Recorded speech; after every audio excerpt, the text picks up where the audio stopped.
या फिर ये मालूम हो कि नहीं वो खुद जो है अभी कमसिन है, उसकी सजा में, ये सब नहीं। जिसने बदतमीजी की उसके साथ उसकी सजा होनी चाहिए।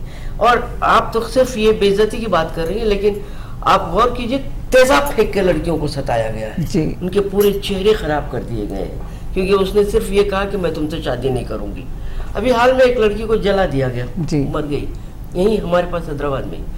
तो ये चीज के लिए तो पूरे समाज को एक बात से तय होना चाहिए कि हम इन गलतियों को, अगर हमारा लड़का भी कर रहा है तो हम उसको बाहर डालें, बड़ी अच्छी बात समझाए कि देखिए ये करना गलत है।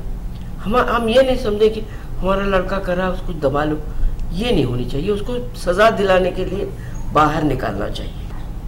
पुष्पेंद्र कौर साहबा, अवधेश रानी साहबा, आप स्टूडियो में हमारी दावत पर तशरीफ लाए, आपने अपना कीमती वक्त हमें दिया, इसके लिए हम आपका तहे दिल से शुक्रिया अदा करते हैं। वक्त इजाज़त नहीं देता कि इस मुबाहसे को आगे बढ़ाया जाए। नाज़रीन, क्या किया जाए, वक्त हमारे पीछे पीछे रहता है कि बस करो, ख़त्म करो।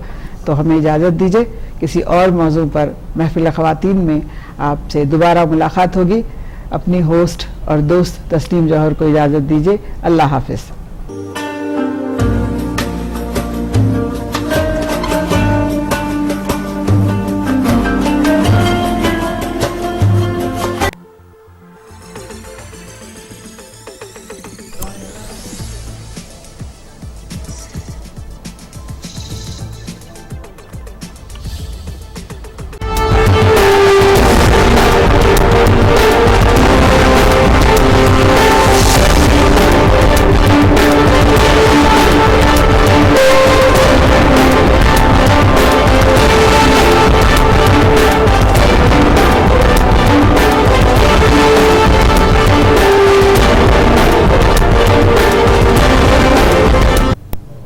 अस्सलाम वालेकुम नाज़रीन, मुंसिफ टीवी के खबरनामे में आपका इस्तकबाल है। मैं हूं नौशीन। सबसे पहले डालते हैं नजर अहम खबरों पर।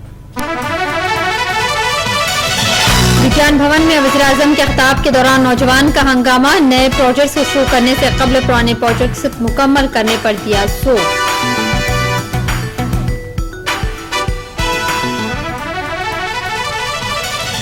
रेप के वाक़यात के लिए ख़वातीन भी हैं जिम्मेदार, महाराष्ट्र विमेंस कमीशन के रुकन के बयान पर छिड़ा तनाज़ा।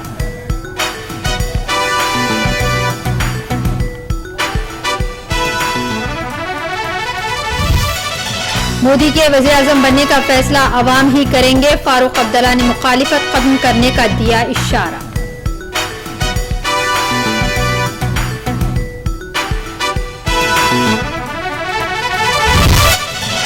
और मोदी को वज़ीर आज़म बनने से रोकने मुसलमानों में इत्तेहाद की जरूरत, आजम खान ने कहा बरादरी में खूब खींची जा रही है गहरी साजिश।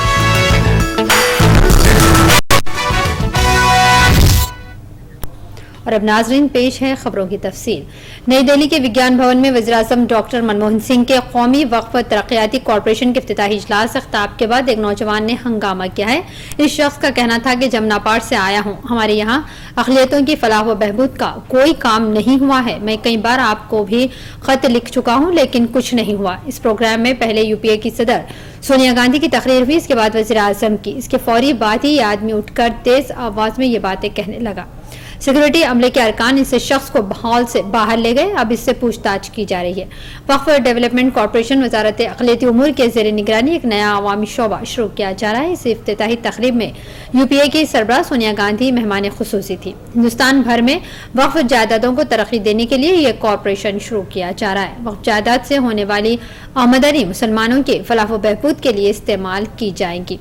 हिंदुस्तान में सारी दुनिया की बनिस्बत सबसे ज्यादा वक्फ इमलाक है। सचर कमेटी ने अपनी सिफारिशात में कहा था कि अगर इन जायदादों को तिजारती खतूत पर तरक्की दी जाए तो कम से कम 10% आमदनी में इजाफा हुआ तो सालाना 12,000 करोड़ रुपए का सरमाया जमा हो सकता है।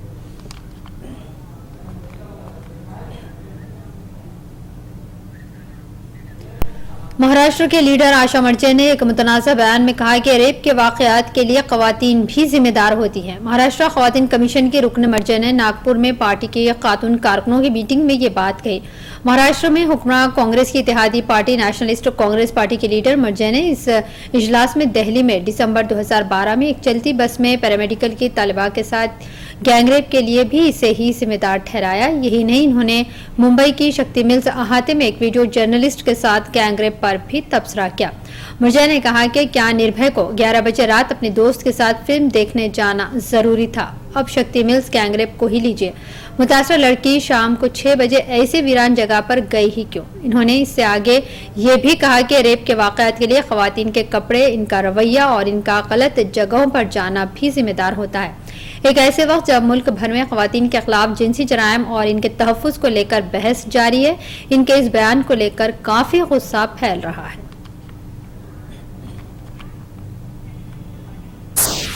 या तीनमुळे आपण चुकून अनावधानानं इन्व्हायटिंग निमंत्रक सारखं तर वागत नाही ना. एक दुसरं जे एका कवीने म्हटलेलं आहे बघा, सावध हरिणी सावध तरी कुणीतरी पारद. हरिणी का ग? हरण्या का नाही? कारण हरिणीनं सावध राहण्याची गरज आहे. आपण खरंच सावध आहोत का? निर्भयाचा बलात्कार घ्या, रात्री 11 वाजता खरंच पिक्चर पाहायला जायचं असतं मित्रासोबत. शक्ति मिल्स कंपाउंड वाला बलात्कार घ्या, खरंच संध्याकाळी. और वहीं महाराष्ट्र खवातीन कमीशन के रुकन के मुतनाज़ा बयान पर हैदराबाद की खवातीन ने भी अपना रद्दअमल जाहिर किया है। आशा मर्जा के बयान के बाद खवातीन तंजीमों में बेचैनी देखी जा रही है। कई खवातीन ने इनके मुतनाज़ा बयान पर मिला जुला रद्दअमल पेश किया है। Maharashtra state women commission member and NCP leader Asha Mirza ji ने जो आज कमेंट किया है, उसके ऊपर सच में बहुत कंट्रोवर्सी बढ़ गई है। Being a female, she commented that women are the main cause to be a sexual assault victim. मेरे साथ बहुत सारी लड़कियां यहाँ पर है, चलिए पूछते हैं वो लोग इनके बारे में क्या बोलना चाहते हैं।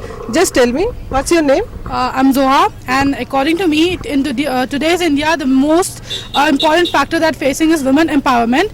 And if you talk about women empowerment, you have no right to say कि लड़कियों को घर से बाहर नहीं निकलना चाहिए and all that. And if a victim is the main culprit, then according to me, you should just close up the boys in the houses. और लोग को वही locked up करके रखना चाहिए 12 बजे के बाद. That would be a better comment and reply for this.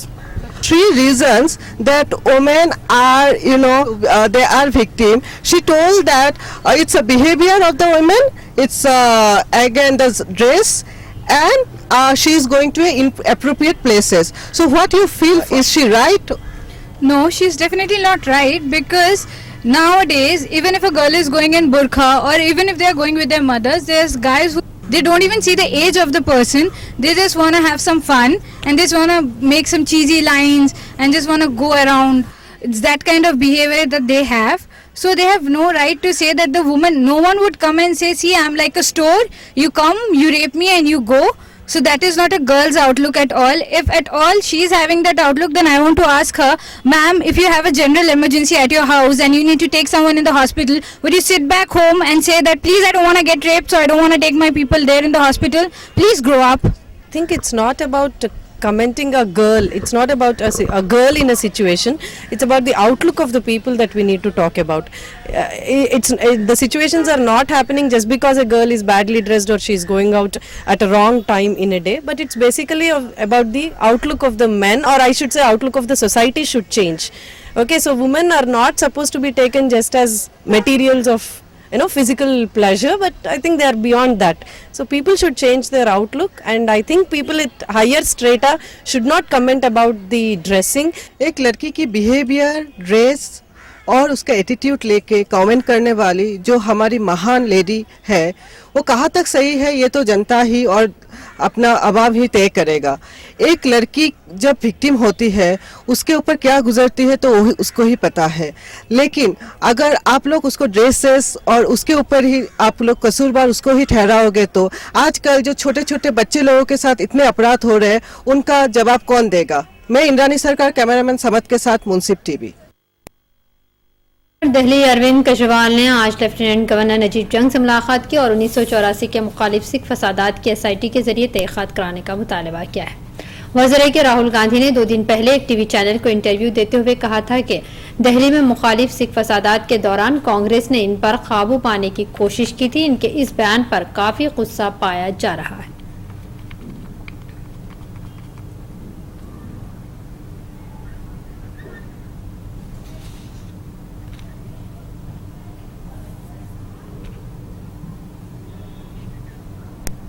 खबरनामे में वक्त तो चला है एक छोटे से ब्रेक का।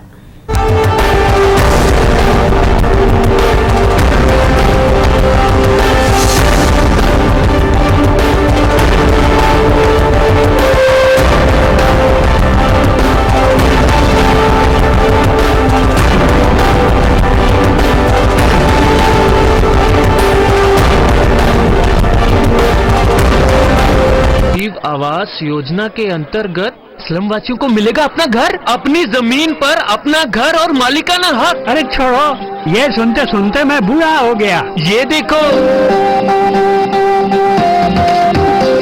अब जिएंगे सम्मान से, जिएंगे शान से, राजीव आवास योजना का सहारा है।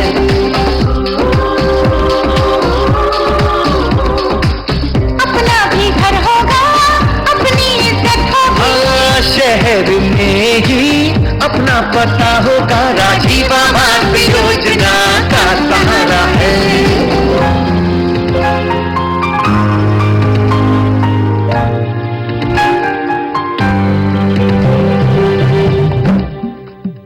शहर से जुड़े अब रहेंगे हम, रोजी रोटी और मकान का होगा ये संगम। बच्चों की पाठशाला हो, भविष्य उनका उज्जवल हो, राजीव आवास योजना का सहारा है।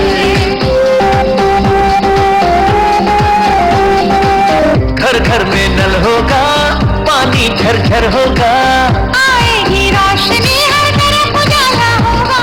भारत सरकार, राज्य सरकार एवं स्थानीय निकायों का साझा प्रयास, राजीव आवास योजना, सबको हक।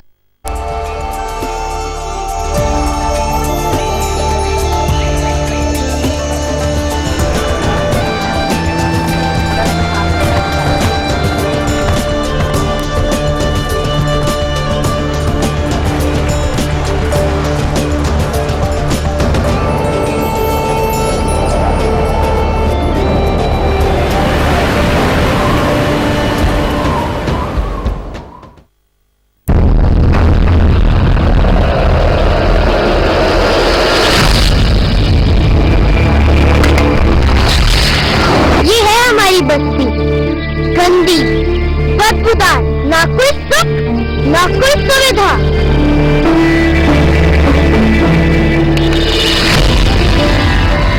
अब आ गई सरकार की राजीव आवास योजना। अब हमें मिलेगा बेहतर घर, जिसमें होगा साफ पानी और अपना शौचालय। अब होगी पूरी स्वच्छता और साफ सफाई, साथ में बनेंगी पक्की सड़कें। अब हम सबको मिलेगी सामाजिक सुरक्षा और सम्मानित जीवन।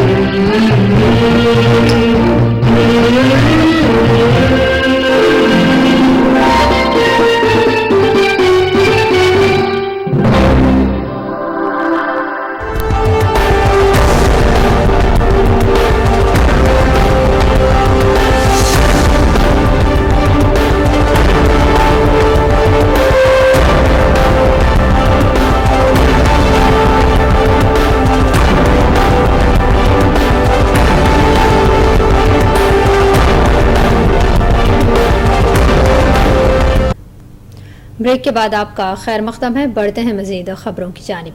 कांग्रेस की खदीम हलीफ जमात नेशनल कॉन्फ्रेंस ने इशारा दिया है कि इनके ताल्लुकात अब खत्म होने के करीब हैं और इस मसले पर जल्द ही कोई फैसला लिया जाएगा। नेशनल कॉन्फ्रेंस के सरपरस्त फारूक अब्दुल्ला ने एक टीवी चैनल से बातचीत करते हुए कहा कि इनके लड़के और चीफ मिनिस्टर जम्मू कश्मीर इस मसले पर कतई फैसला करेंगे। उन्होंने कहा कि हम उम्र की तजवीज के मुताबिक काम करेंगे। फारूक अब्दुल्ला ने इशारा दिया कि इनकी party BJP leader Narendra Modi के वज़ीर-ए-आज़म बनने के मुखालिफ नहीं है। उन्होंने कहा कि मुल्क के अवाम इस बात का फैसला करेंगे कि मोदी जीतेंगे या हारेंगे। वही इस बात का फैसला करेंगे कि मुल्क का वज़ीर-ए-आज़म कौन होगा। अगर मोदी वज़ीर-ए-आज़म मुंतखब होते हैं तो यह अवाम की मर्जी होगी और पार्टी इस फैसले को कबूल करेगी।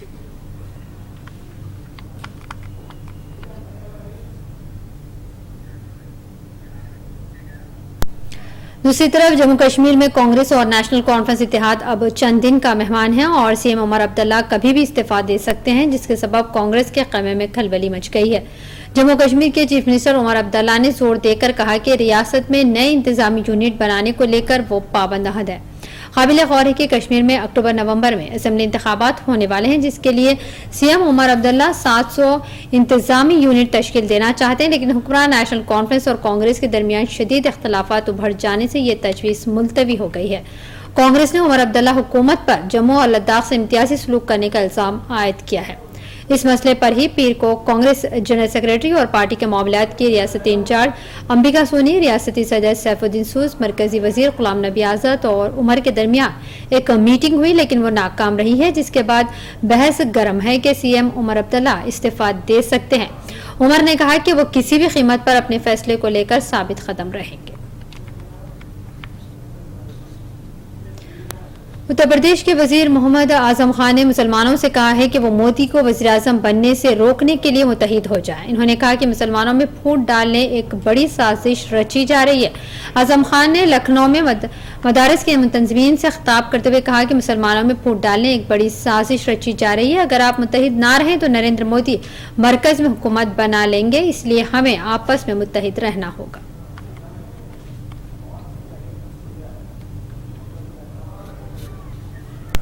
साबिक़ हिंदुस्तानी क्रिकेट टीम के कप्तान व कांग्रेस से रुकने पार्लिमान अजहरुद्दीन इस बार उत्तर प्रदेश के बजाय मगरबी बंगाल से लोकसभा के लिए मुकाबला करने के इम्कानात हैं। बंगाल के शहर कोलकाता में अजहरुद्दीन के चाहने वालों की तादाद बनिस्बत दीगर इलाकों के ज्यादा है, क्योंकि एडन गार्डन में उन्होंने कई रिकॉर्ड्स बनाए हैं।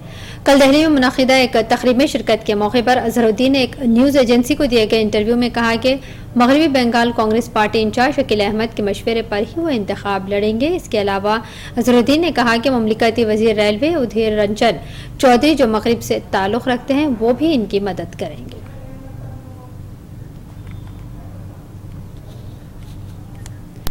आम आदमी पार्टी के Maharashtra unit convener Damania MNS सरबराह राज ठाकरे के मुतनाज़ा बयान पर अफसोस का इजहार किया है। उन्होंने कहा कि टोल बूथ्स पर हमले ठीक नहीं हैं। वाज़ेह है कि एमएनएस सरबराह राज ठाकरे ने टोल फीस के खिलाफ मुहिम शुरू की है। दमानिया ने राज ठाकरे पर तनकीद करते हुए कहा कि लोकसभा इंतखाबात से कबल अवाम का दिल जीतने के लिए राज ठाकरे टोल फीस की मुखालिफत कर रहे हैं। उन्होंने मजीद कहा कि रोड टैक्स की वसूली से मुतालिक मुंबई हाई कोर्ट में पहले ही एक अर्जी दाखिल की गई है।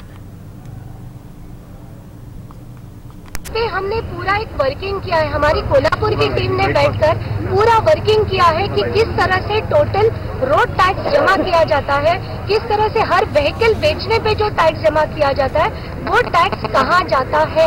यार सबसे बड़ा क्वेश्चन है, अगर रोड बनाने के लिए हम IRB जैसी कंपनी को देते हैं, अशोका बिल्डकॉन जैसी कंपनी को देते हैं, तो ये सारा पैसा जाता कहाँ है, इससे क्या बनता है, कौन सा इंफ्रास्ट्रक्चर इससे डेवलप होता है। और इसकी याचिका हमने अभी बॉम्बे हाईकोर्ट में दाखिल की। ये तो उनकी खबरनामे में वक्त हो चला है एक और छोटे से ब्रेक का।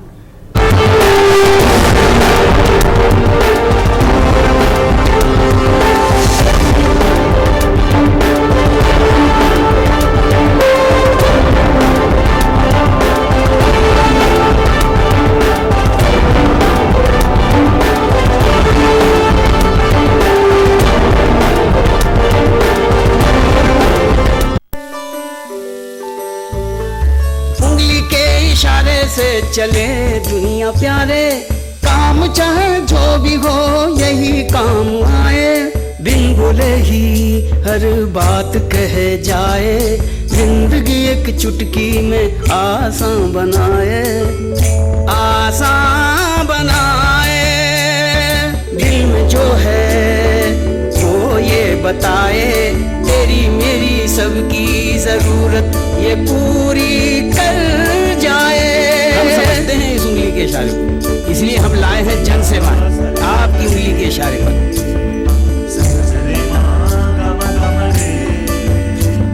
अरे उंगली के इशारे से चले दुनिया प्यारे, काम चाहे जो भी हो यही काम आए। कॉमन सर्विसेज सेंटर पहुंचिए और बनाइए अपनी जिंदगी आसान एक उंगली के इशारे से।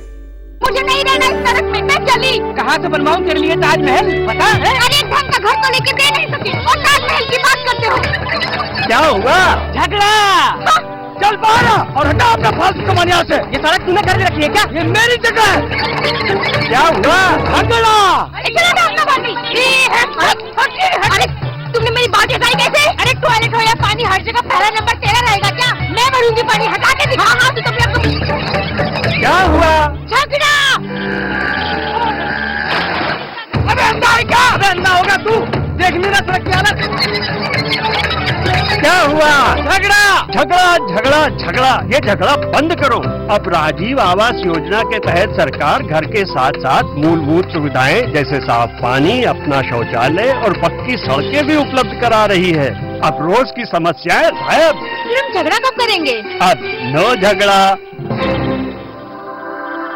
कट्टर सोच नहीं, युवा जोश।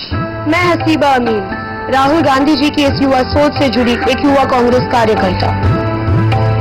हर हाथ शक्ति, हर हाथ तरक्की।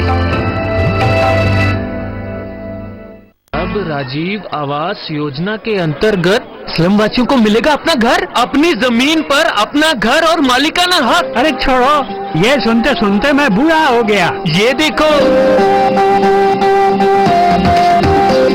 अब जिएंगे सम्मान से, जिएंगे शान से। राजीव आवास योजना का सहारा है।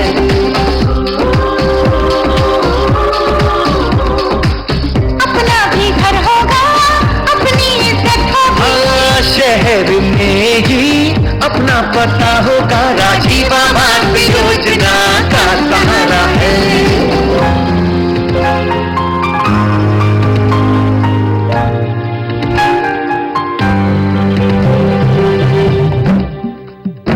शहर से जुड़े अब रहेंगे हम, रोजी रोटी और मकान का होगा ये संगम।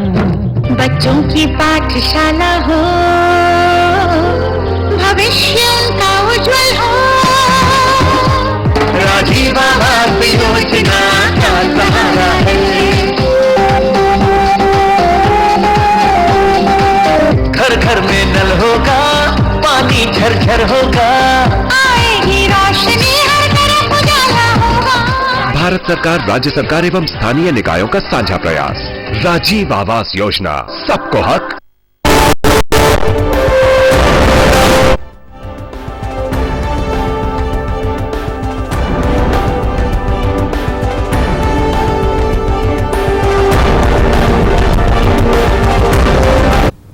ब्रेक के बाद आपका खैर मख्तम है। बढ़ते हैं खबरों की जानिब।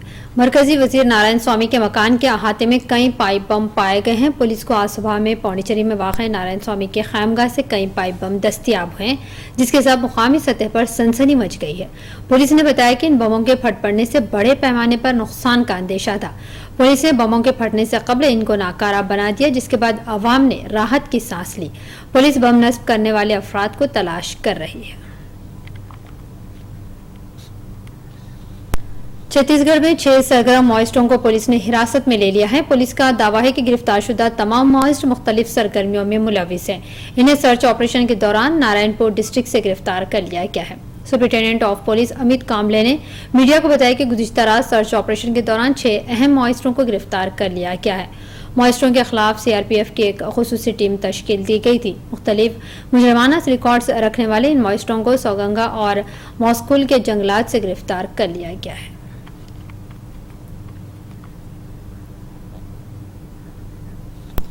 राजीव गांधी कत्ल केस के 3 मुजरिमों की सजा में कमी की दरखास्त पर आज सुप्रीम कोर्ट में सुनवाई हो सकती है, जिन्हें सजाए मौत सुनाई गई थी। इन मुजरिमों की दरखास्त रहम पर फैसले में ताखीर के सबब सुप्रीम कोर्ट इनकी सजा को कम करते हुए इसे उम्र कैद में तब्दील कर सकता है।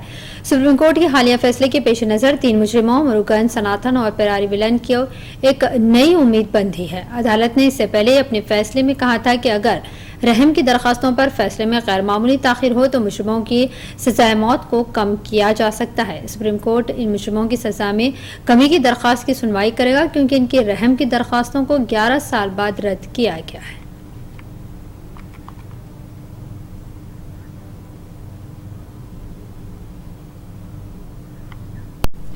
मुंबई अहमदाबाद कौमी शाहराह पर भयानक सड़क हादसा पेश आया। ऑयल टैंकर और वॉल्वो बस के दरमियान पेश आए तसादम के सबब वॉल्वो बस जल गई है। इस हादसे में बस में सवार 8 मुसाफिरीन जिंदा जल गए जबकि दीगर 11 अफराद शदीद जख्मी हुए हैं।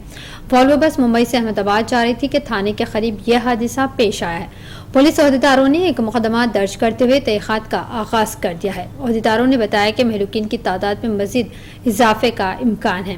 ऐनी शाहिदीन ने बताया कि हादसे के बाद डीजल टैंक फट पड़ा और आग के शोले बुलंद हुए।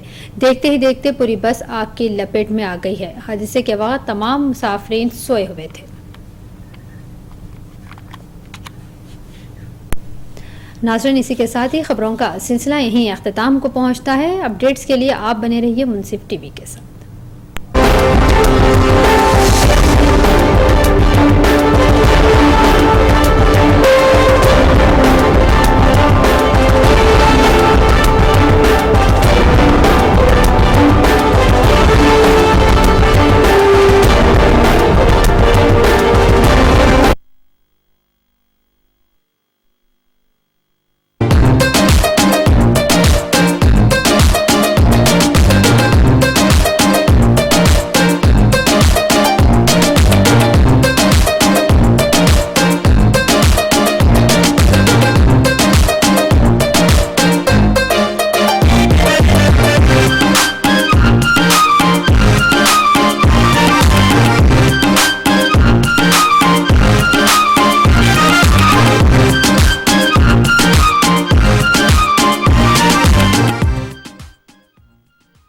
नाज़रीन आदाब, मैं नेहा इस्तकबाल करती हूँ आपका प्रोग्राम ग्लैमर की खबरें में।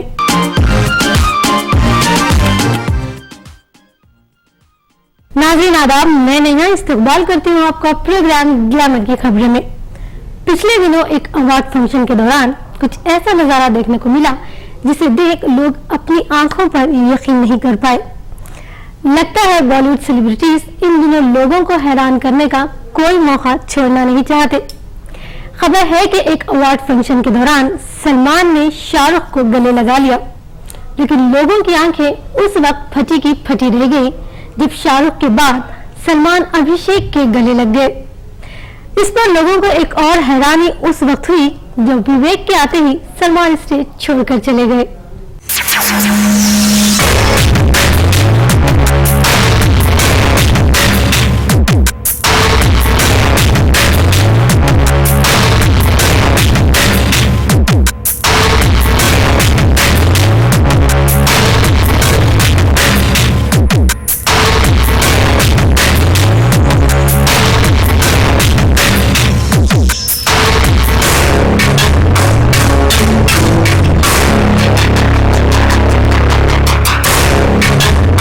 खान की भले ही पूरी फिल्म इंडस्ट्री से दोस्ती हो जाए, वो अपने हर दुश्मन को दोस्त बना ले, लेकिन लगता है कुछ भी हो जाए शायद उनके दुश्मनों की लिस्ट में एक नाम हमेशा रहेगा और वो है विवेक ओबराय का।